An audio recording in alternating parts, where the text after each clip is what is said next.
Hello everyone, I am Elking from Elking English trainer channel. तो दोस्तों एक बार फिर से मैं आप सभी का अपने चैनल एल्किंग इंग्लिश ट्रेनर में स्वागत करता हूं। दोस्तों आज मैं आपके लेकर आया हूं स्पोकन इंग्लिश क्लास 7, जिसमें मैं आपके लिए यूज पढ़ाऊंगा यूज ऑफ कीप ऑन और use of go on.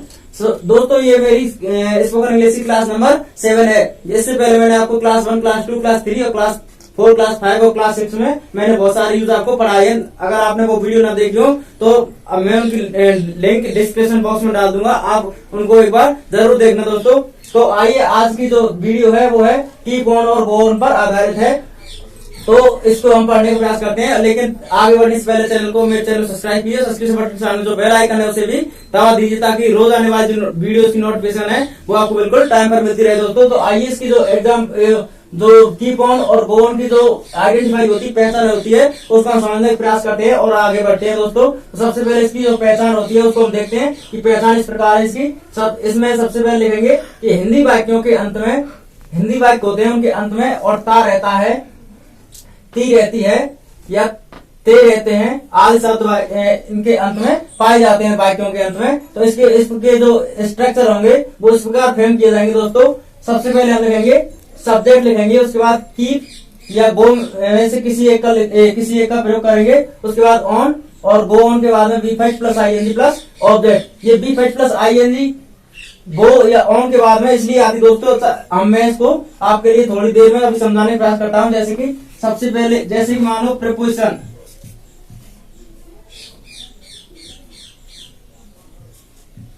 Preposition शब्द होते हैं। जैसे प्रीपोजिशन शब्द मान लो ऑन है, आफ्टर है,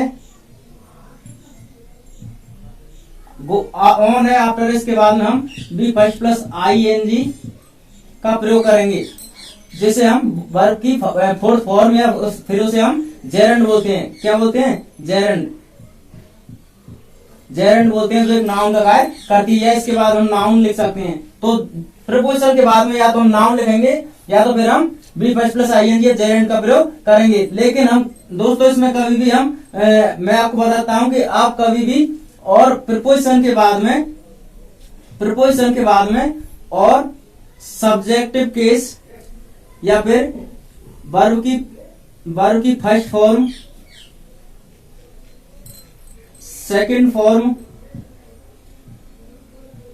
या फिर थर्ड फॉर्म या फिर वर्ब की फिफ्थ फॉर्म का प्रयोग आप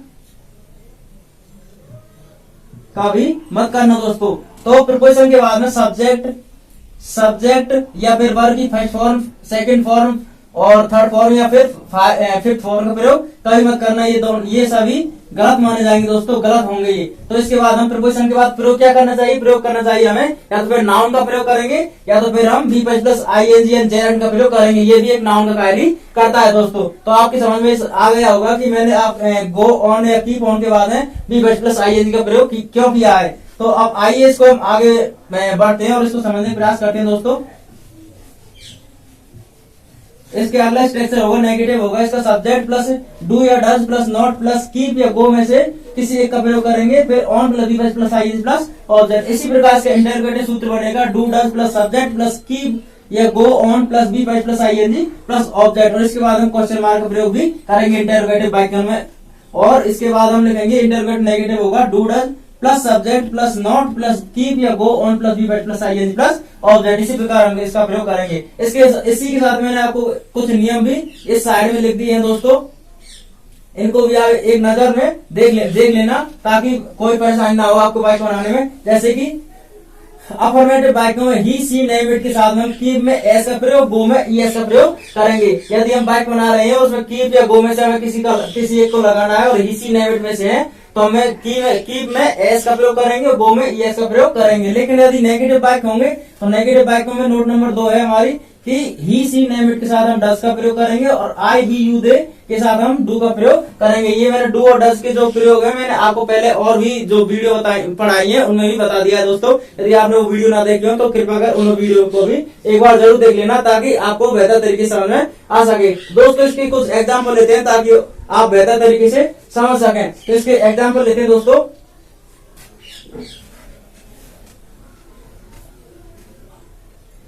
सबसे पहले लेते हैं हम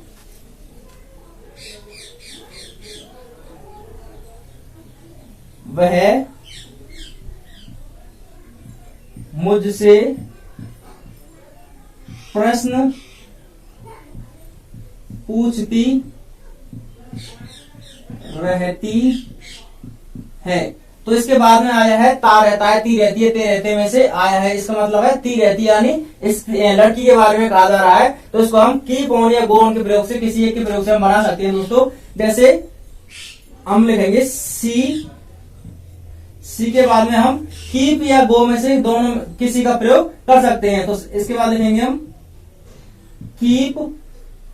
और देखिए दोस्तों, मैंने अभी आपको नोट नंबर 1 में बताया था कि ही सी डेविड में से यदि आता है शब्द तो कीप में हम एस का प्रयोग करेंगे, और यदि गो आता है तो गो में हम ईएस का प्रयोग करेंगे। तो होगा सी कीप्स या गोज ऑन, सी कीप्स या गोज ऑन।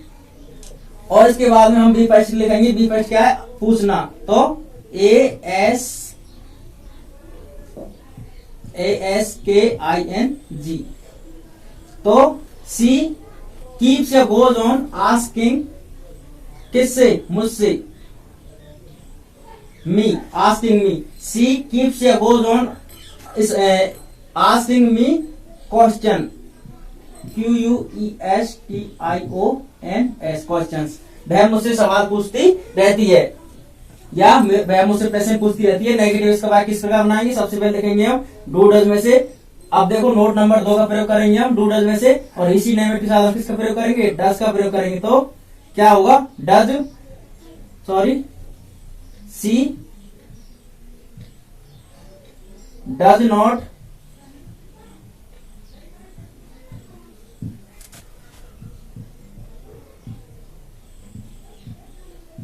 अब हम कीप या कीप्स में और गोज में से हम एस को भी हटा देंगे, क्योंकि यहाँ पर डू डज में हमने पहले ही ऑलरेडी एस का प्रयोग कर दिया है। तो हम कीप या गोज में से हम एस को भी हटा देते हैं। तो बाकी किस प्रकार होगा? सब्जेक्ट, सबसे पहले सब्जेक्ट लेंगे। सब्जेक्ट जैसे सी डज नॉट कीप्स या गो ऑन, कीप या गो ऑन आस्किंग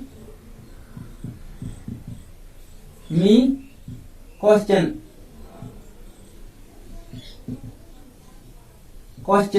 तो ये वाक्य होगा सी डज नॉट कीप या go on asking me questions, यानी वह मुझसे सवाल पूछती नहीं रहती है। इसके बाद हम इसका इंटररोगेटिव यदि बनाएं तो इंटररोगेटिव इस प्रकार बनेगा। सबसे पहले लिखेंगे हम डज सी कीप या go on asking me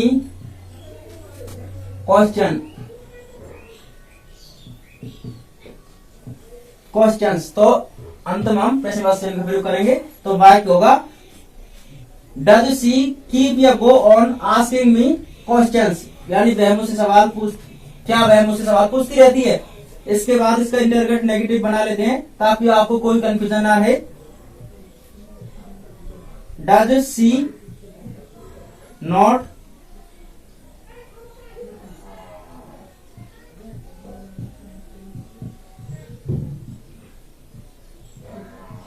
keep या go on asking me questions.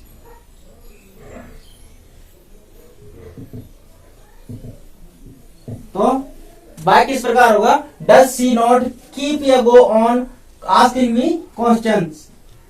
इसके बाद हम इसका एक और एग्जांपल लेते हैं। सचिन क्रिकेट खेलता रहता है। सचिन क्रिकेट खेलता रहता है। सचिन क्रिकेट खेलता रहता है। तो इसको हम इस प्रकार बनाएंगे। सबसे पहले लिखेंगे हम सचिन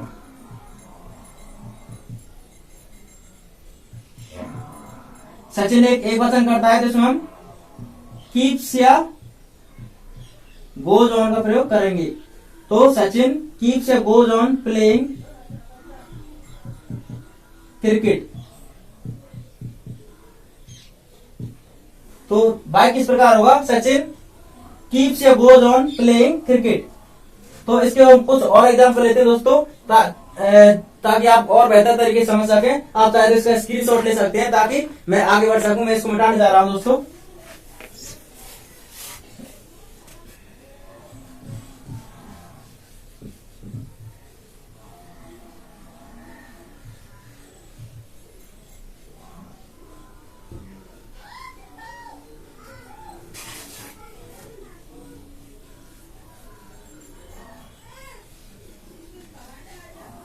तो चलिए दोस्तों, इसके हम कुछ और एग्जाम्पल लेते हैं। जैसे मैं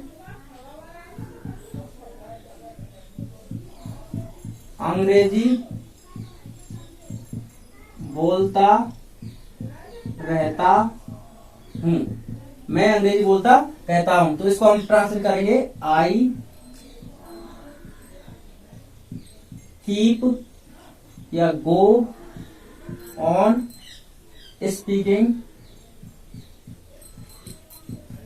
स्पीकिंग इंग्लिश।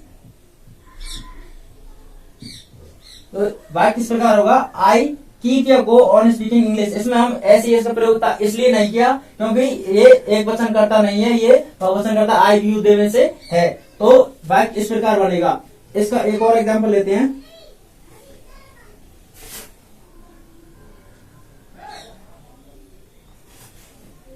जैसे तुम हमेशा नाचते रहते हो। तुम हमेशा नाचते रहते हो। तुम हमेशा नाचते रहते हो। तो इसको हम इस प्रकार बनाएंगे दोस्तों। सबसे पहले लिखेंगे हम सब्जेक्ट यू, फिर कीप और गो में से किसी का प्रयोग करेंगे। Keep go on dancing.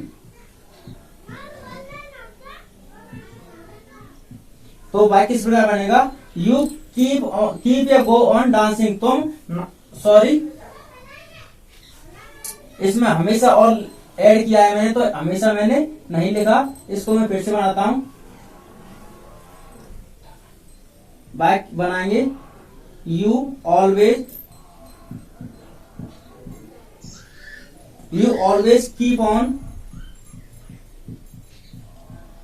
keep on dancing। तो वाक्य किस प्रकार होगा, you always keep on dancing. Always शब्द है, ऑफन शब्द है, ये ऐसे शब्द है दोस्तों जिनका प्रयोग हम मेन वर्ब से पहले ही करते हैं। तो हमने यहाँ पर ऑलवेज इससे पहले ऐड नहीं किया था, इसलिए हमने इसको दोबारा बनाया है। तो इस प्रकार बनेगा you always keep on dancing. तुम हमेशा डांस करते रहते हो। इसका एक और एग्जांपल लेते हैं। आप ले लेते हैं दोस्तों, WH का ले लेते हैं, जिससे आप और बेहतर तरीके से समझ सकें। जैसे वे कमरे में क्यों सोते रहते हैं। तो इसको हम बनाते हैं। जैसे लिखेंगे दे कीप या go on SLEEIN। They keep या go on sleeping in the room. ये हमने इसका अफर्मेटिव वाक्य बना दिया है दोस्तों। अब इसका हम इंटरोगेटिव लेते हैं। इसका इंटरोगेटिव क्या बनेगा, चलो इसका इंटरोगेटिव फिर से बनाते हैं। ये हमने इसका अफर्मेटिव वाक्य बना दिया है, तो इसको हम अफर्मेटिव बना देते हैं। इसके बाद हम इंटरोगेटिव लेते हैं। जैसे why do they keep on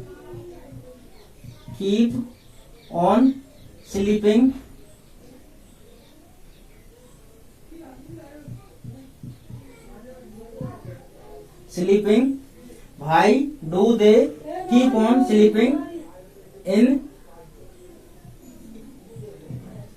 the room. तो वाक्य किस प्रकार होगा, why do they keep on sleeping in the room, वे कमरे में क्यों सोते रहते हैं। एक और ले लेते हैं, मैं हमेशा मुस्कुराते रहता हूँ। मैं हमेशा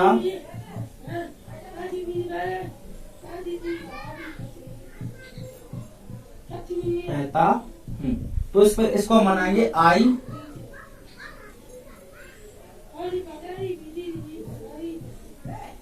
आई ऑलवेज कीप या गो ऑन स्माइलिंग। तो वाक्य किस प्रकार बनेगा, आई ऑलवेज कीप या गो ऑन स्माइलिंग, मैं हमेशा मुस्कुराता रहता हूँ। तो दोस्तों मैंने आपको प्रेजेंट इंडेफिनिट में कीप या गो ऑन का प्रयोग बहुत ही बेहतर तरीके से समझाने का प्रयास किया है दोस्तों, और आई होप कि आपने बहुत अच्छी तरह से समझने का प्रयास किया होगा। तो दोस्तों इसका जो पास्ट इंडेफिनिट में से कीप ऑन और गो ऑन के प्रयोग को हम समझने का प्रयास करते हैं, तो हम पास्ट इंडेफिनिट में भी इसके प्रयोग को समझ लेते हैं दोस्तों। तो आइए आगे बढ़ते हैं, और आप चाहे इसका स्क्रीनशॉट ले सकते हैं ताकि हम आगे बढ़ सकें। तो पास्ट में इसका प्रयोग हम करेंगे, मैं इसको मिटाने जा रहा हूँ दोस्तों।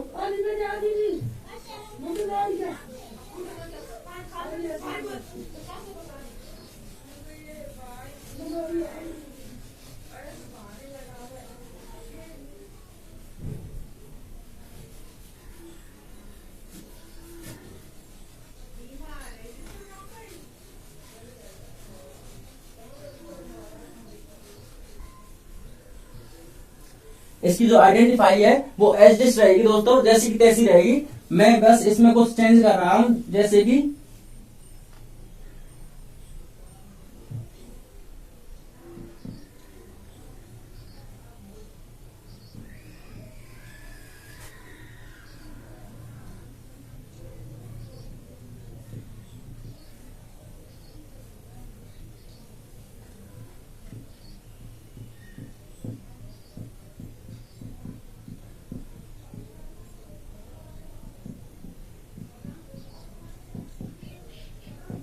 तो पास्ट इंडेफिनिट में और कीप या गो ऑन की आइडेंटिफाई या पहचान इस प्रकार बनेगी दोस्तों। हिंदी वाक्यों के अंत में ता रहता था, ती रहती थी या ते रहते थे, ता रहा, ती रही या ते रही आदि शब्द आते हैं। तो पास्ट इंडेफिनिट में इसकी पहचान इस प्रकार बनेगी। तो इसके सूत्र भी हम देख लेते हैं दोस्तों। तो आइए इसके स्ट्रक्चर हम बनाते हैं। सबसे पहले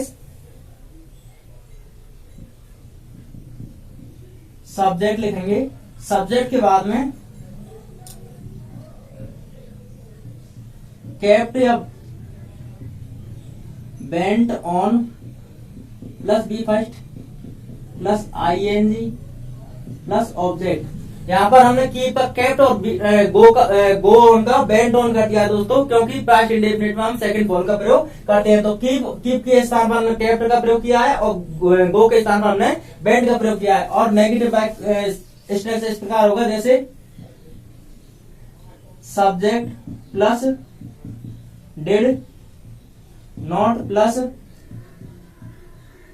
कीप या go on plus V first plus ING plus object. तो दोस्तों देखिए, जैसे कि मैंने बताया कि इसमें हमने कीप के स्थान पर केप्ट और गो के स्थान पर बेंट का प्रयोग किया, लेकिन जैसे नेगेटिव वाक्य आता है तो हम यहाँ पर केप्ट का वापस कीप कर देते हैं और बेंट का वापस हम गो कर देते हैं, क्योंकि डिड के बाद में हमेशा वर्ब की फर्स्ट फॉर्म का प्रयोग ही किया जाता है दोस्तों। तो हमने इसका कीप का और केप्ट का कीप कर दिया है वापस, और बेंट का हमने फिर से गो कर दिया है। तो नेगेटिव वाक्य आते ही हम इसका प्रयोग करने लग जाते हैं दोस्तों।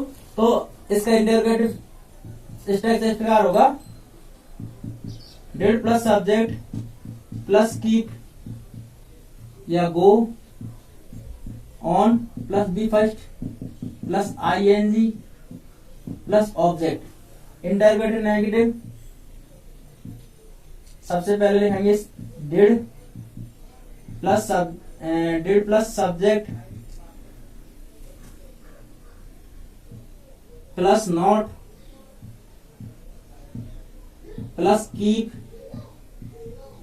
या go on plus V first plus ING plus object. तो पास्ट में हम इसके जो स्ट्रक्चर इस प्रकार फ्रेम किए जाएंगे दोस्तों। तो आइए इसके भी हम कुछ एग्जांपल लेते हैं, ताकि आप बहुत और बेहतर तरीके से समझ सके दोस्तों। तो आइए हम इसके कुछ एग्जाम्पल लेते हैं। जैसे सबसे पहले इसमें जो एग्जाम्पल होंगे इस प्रकार होंगे, जैसे वह सोचता रहता था, या वह सोचता रहा, या वह करता रहता था, या वह करता रहा। ऐसे जो एग्जाम्पल इसमें लेंगे दोस्तों, तो सबसे पहले हम लेंगे, जैसे मैं वाक्य लेता हूं, मैं सारी रात सोचता रहा। मैं सारी रात सोचता रहा। तो जिस प्रकार वाक्य में हमने जो आइडेंटिफाई होती है उसमें मैंने बताया कि इसमें ता रहता है, ता रहता था, ती रहती है, ते रहते थे, ता रहा, ती रही, ते रहे का प्रयोग किया जाता है। तो इसमें आ गया है ता रहा, यानी सोचता रहा। तो इसको हम इस प्रकार इस जो सूत्र दिए हमने इनके अनुसार इसका ट्रांसलेट करेंगे दोस्तों। तो आई इसको हम ट्रांसलेट करते हैं। जैसे सबसे पहले लिखेंगे हम आई के बाद हम कैप्ट या बेंट में से किसी एक का प्रयोग करेंगे। कैप्ट या बेंट ऑन थिंकिंग। तो आई कैप्ट या बेंट ऑन थिंकिंग में सोचता रहा, कब? सारी रात। तो WHOLE होल नाइट।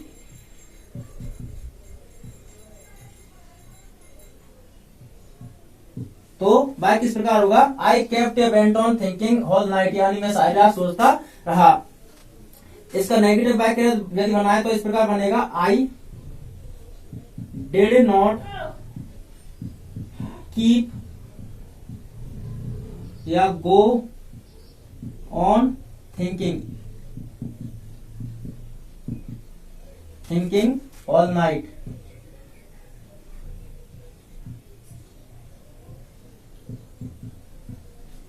तो जैसे मैंने आपको बताया कि यहाँ पर केप्ट और बेंट का प्रयोग किया गया है, लेकिन जैसे नेगेटिव वाक्य आया है, डिड का प्रयोग किया गया है, तो हमने केप्ट का कीप कर दिया, बेंट का गो कर दिया। वापिस सूत्र बन गया हमारा, जो पहले मैंने प्रेजेंट में बताया था वैसे वैसे सूत्र बन गया दोस्तों। तो इस प्रकार वाक्य को बनाया जाएगा। इस प्रकार हम इसका और नेगेटिव इंटरोगेटिव वाक्य भी ले लेते हैं। जैसे सबसे पहले लिखेंगे डिड प्लस, डिड के बाद लिखेंगे हम did I keep on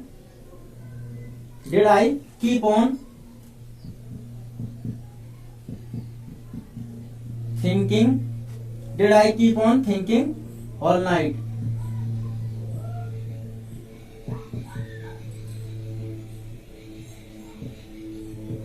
question mark का प्रयोग करेंगे। तो नाइट यानी मैं सारी रात सोचता रहा। इसका इंटरोगेटिव नेगेटिव ले लेते हैं।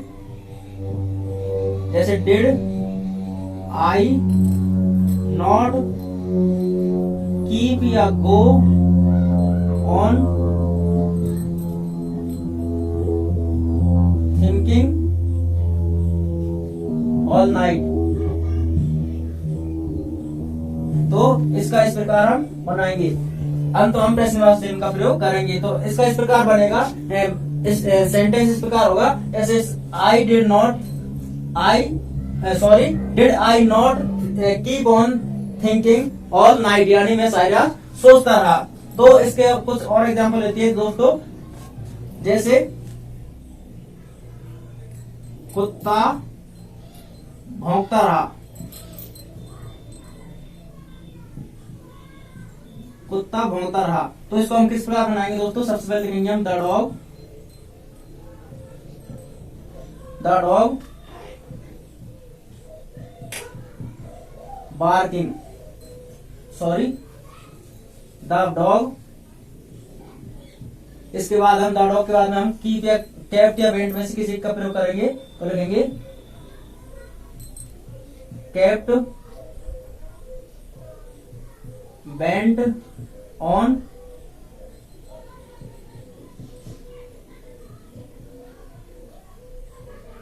तो सेंटेंस इस प्रकार बनेगा दोस्तों, द डॉग केप्ट या बेंट ऑन बार्किंग, यानी कुत्ता भौंकता रहा।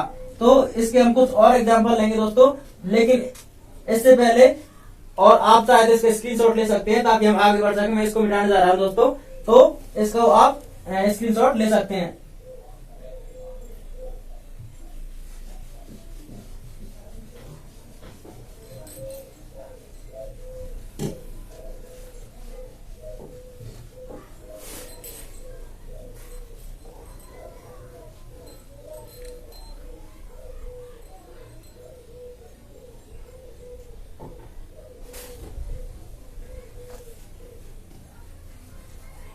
जैसे एग्जांपल लेते हैं,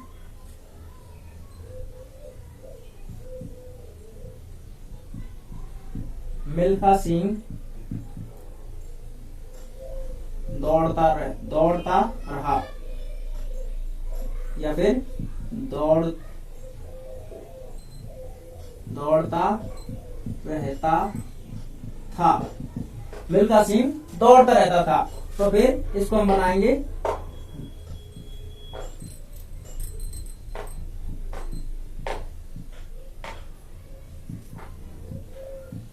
मिल्खा सिंह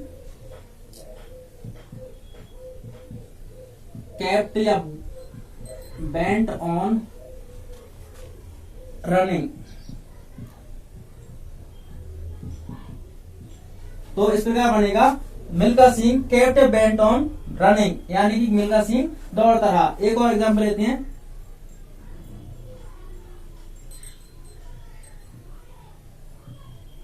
ट्रेन, चलो इसका एक एग्जांपल लेते हैं, ये हमें से लेते हैं डबल इंटरोगेटिव में, यानी डब्ल्यू एस का एग्जांपल ले लेते हैं। जैसे ट्रेन क्यों चलती रही, ट्रेन क्यों चलती रही। तो सबसे पहले हम इसमें क्यों की मीनिंग लिखेंगे, तो लिखेंगे WHY, Y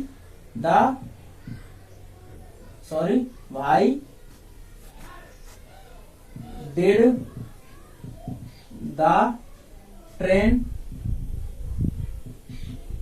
why did the train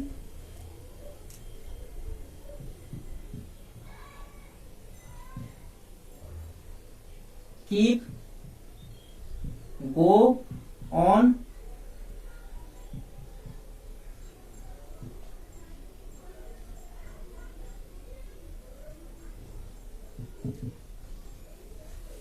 तो वाई किस प्रकार होगा, why did the train keep या गो ऑन मूविंग, यानी ट्रेन क्यों चलती रही। इसको हम इस प्रकार बनाएंगे, जैसे सूत्र से बताया गया है। जैसे भाई did the train go on या कीप ऑन और मूविंग, चलती रही। इसके बाद हम इसके और एग्जांपल लेते हैं,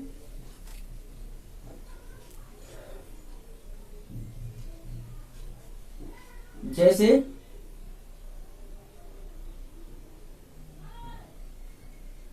मैं तुम्हें डांटता रहता था, मैं तुम्हें डांटता रहता था। तो इसका हम बनाएंगे, सबसे पहले लिखेंगे आई केप्ट या बेंट ऑन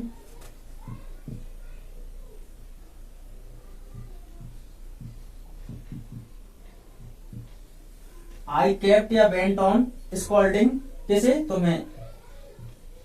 तो वाक्य किस प्रकार होगा, आई केप्ट या बेंट ऑन स्कॉल्डिंग यू, मैं तुम्हें डांटता रहता था।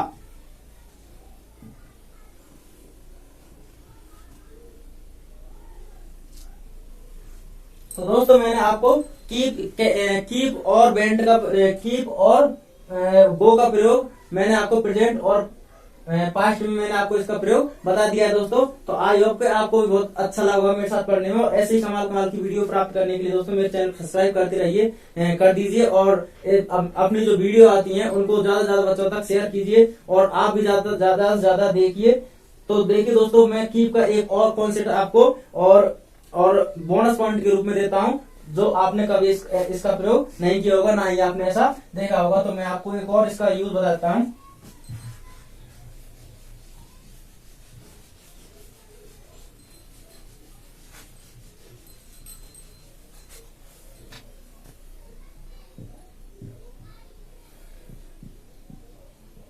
रूल नंबर 2, कीप का कीप प्लस वर्ब की first form plus ING plus object. इसका जो हिंदी अर्थ इस प्रकार निकलेगा, जैसे कोई भी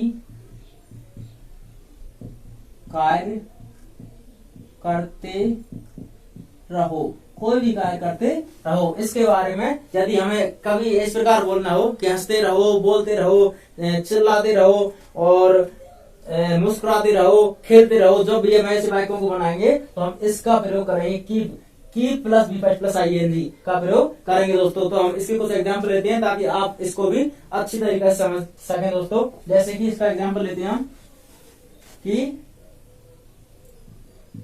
हंसते रहो, तो बनाएंगे कीप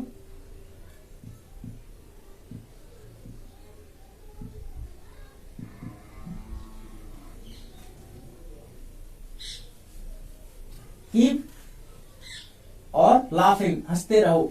एक और लेते हैं, दौड़ते रहो,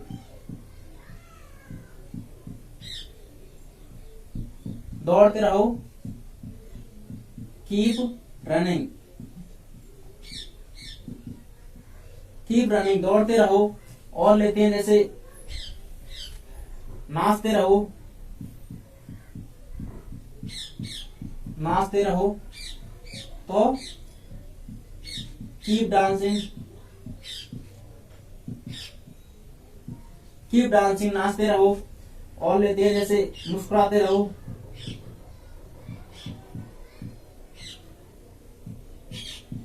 तो कीप स्माइलिंग, कीप स्माइलिंग, नाचते रहो, तो सॉरी मुस्कुराते रहो। इस प्रकार हम इसका प्रयोग करेंगे दोस्तों। और कुछ एग्जाम्पल लेते हैं जैसे खेलते रहो, खेलते रहो, कीप प्लेइंग, कीप प्लेइंग, खेलते रहो।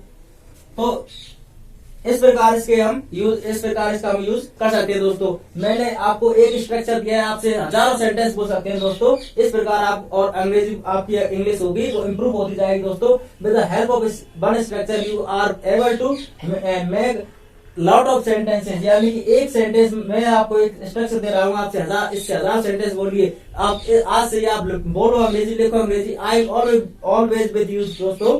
तो मैं हमेशा आपके साथ हूँ। तो देखते रहिए मेरी वीडियो को और शेयर करते रहिए दोस्तों। तो मिलते हैं अगले वीडियो में। Till then take care, bye bye.